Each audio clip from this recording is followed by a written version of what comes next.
বাংলা বর্ষপঞ্জির প্রথম দিন পহেলা বৈশাখ, যা ইংরেজি ক্যালেন্ডারে 14 এপ্রিল পালন করা হয়। এই দিনটি কেবল বাংলাদেশেরই নয়, বিভিন্ন দেশে ছড়িয়ে ছিটিয়ে থাকা বাংলা ভাষাভাষী মানুষের কাছেও বিশেষ উৎসবের।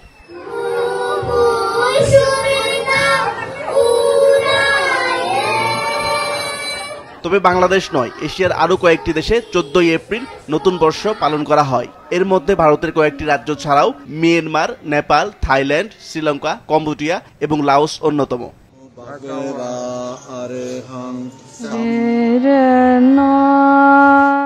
একসময় বাংলা নববর্ষ বা পহেলা বৈশাখ ঋতুধর্মী উৎসব হিসাবে পালিত হতো।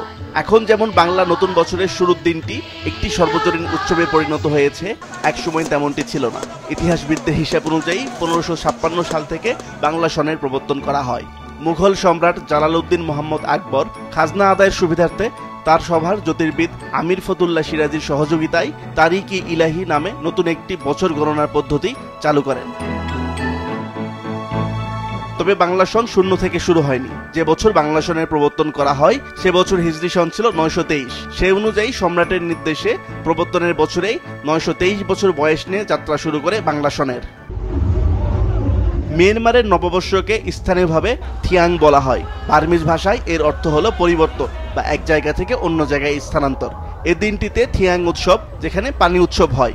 বৌদ্ধ অধ্যুষিত এলাকায় এই উৎসবটি বছরের প্রথম দিন সাধারণত মধ্য এপ্রিলে পালন করা হয়ে থাকে। তবে ঠিক কোন দিন পালন করা হবে তার হিসাব করা হয় মিয়ানমারের সৌর এবং চন্দ্র পঞ্জিকার হিসাব মিলিয়ে। থাইল্যান্ডে নতুন বছরের শুরুর দিনটি সংক্রান্ত নামে পরিচিত। সংক্রান্ত শব্দটি সংস্কৃত শব্দ সংক্রান্তি থেকে এসেছে। থাইল্যান্ডে মূলত এটি 13 এপ্রিল তারিখে শুরু হয়। 2018 সালে থাই সরকার উৎসবের দিন 12 থেকে 16 এপ্রিল পর্যন্ত ঘোষণা করে। থাই এবং মালয়েশিয়ান সিয়ামিজ গোত্রের মানুষেরা মূলত ধর্মীয় রীতি মেনে এই উৎসব পালন করে, কিন্তু এই উৎসব পালন করা হয় দেশ জুড়ে। শ্রীলঙ্কার নববর্ষকে স্থানীয়ভাবে আলুত আবুরুদ্ধাও বলা হয়। মূলত সিংহলিজদের এই উৎসবে দেশের সকল মানুষ সম্মিলিত হন। শ্রীলঙ্কার এই নববর্ষ ইংরেজি 14 এপ্রিল পালন করা হয়, চলে 1 সপ্তাহ ধরে।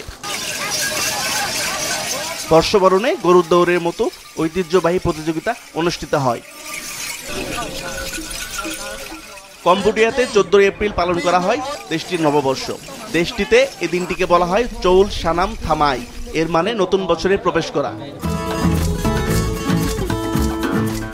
ভারতের কয়েকটি রাজ্যে বৈশাখ মাসের প্রথম দিন নববর্ষ হিসাবে পালন করা হয়ে থাকে। আসিফ আল আমিন, মাছরাঙা নিউজ ডেস্ক।